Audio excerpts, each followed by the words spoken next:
comes of it all? It really boils. It We must figures look it to would be the something like strength this. of our nation, our ideals, of vision. Excuse We don't want me. to just You see, I take these glasses off. She looks like a regular person, doesn't she, huh? Put them back on. Formaldehyde face. That's what we got. That's enough. Like you, be strong to hold the powers of the sun.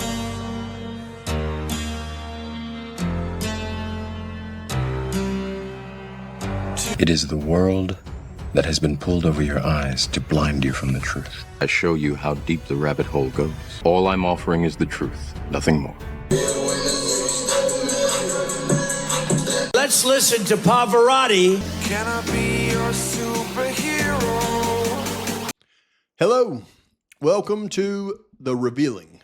I am your host, Pav'S, and I'm here to discuss the Idaho 4 case. And interesting enough, as I was speaking on yesterday, at almost the exact same time, the 911 call audio was released across, I don't know how many channels.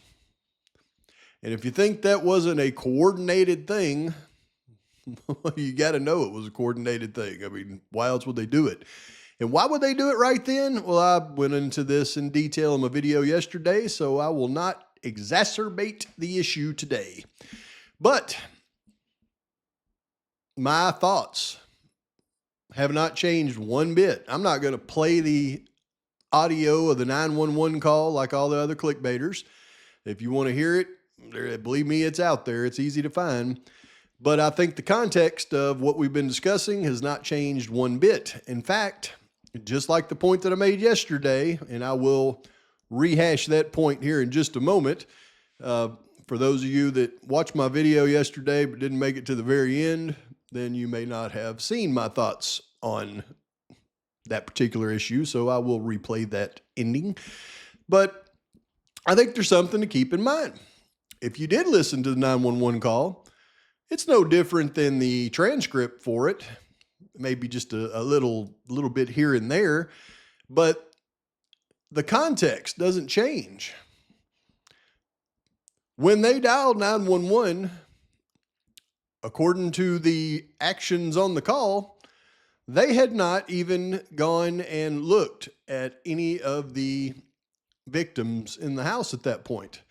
Therefore, when they were texting at 4:30 in the morning, that they were scared. When they woke up at 10 a.m. and started calling and texting, when they were supposedly still scared. At noon, when they actually dialed 911, nothing had changed. Not one thing.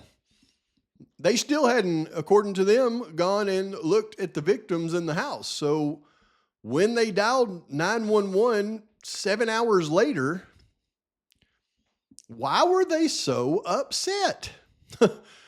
They hadn't seen anything. Their roommates still weren't responding to their calls and text messages, but then again, they haven't been responding to their calls and text messages since 4:30 a.m. So what made noon different? Why were they so hysterical? Are you telling me that they had been that hysterical all night long and didn't dial 911? When they woke up, they were that hysterical, so hysterical they could call their friends and text their dad, but they couldn't dial 911 until they had somebody else there with them, and then they can dial 911, but they do it hysterically? I don't think so. If it was a legit call, it should have been much more calm.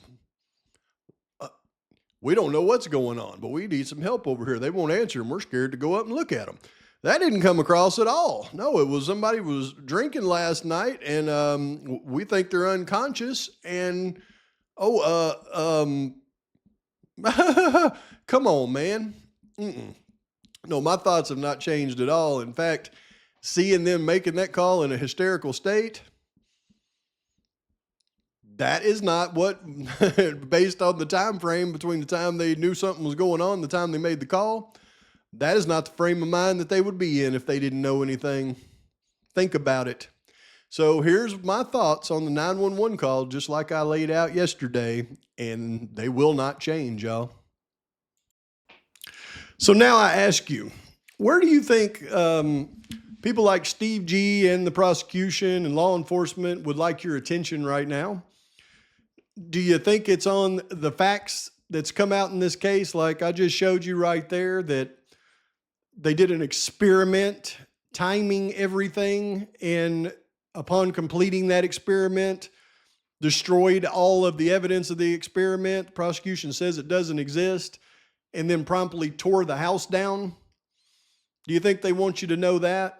Do you think they want you focusing in on the defense's motion to preclude the death penalty, where they bring up the confidential informants and the co-defendant? Do you think they want you focused on that? Or do you think they would rather have you focus on 10 seconds of a 911 call that shows the roommates in distress as they make the call, not even thinking it through? I mean, think about it for a second. If you've heard that distressed 911 call, well, then you have to really stop and ask yourself, what are they so distressed about? If you listen to that 911 leaked BS call, then the roommates are so upset as they're dialing 911, you would think they had seen 4 people unalive. But as you go through the call, you clearly know that they haven't gone up and looked at anything. And everybody out there that thinks the door was closed and they had to force it open hasn't read the court doc, where it says when the detective went through there with his body cam, every door in the house was open, including that one. If you listen to the 911 call, nobody went up and pushed the door open and seen an unconscious person. But regardless if they did or not, until they pushed the door open and seen an unconscious person, they wouldn't have known that those people were unconsciously unalived with a knife. So why are they making the 911 call in such distress if they didn't know that?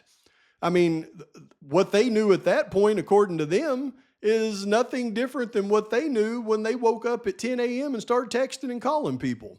So you're telling me that from 10 a.m. until the time people got there, they were in a hysterical state? So when they dialed 911 to ask about an unconscious person, it was just a continued hysterical state from 10 and it's noon?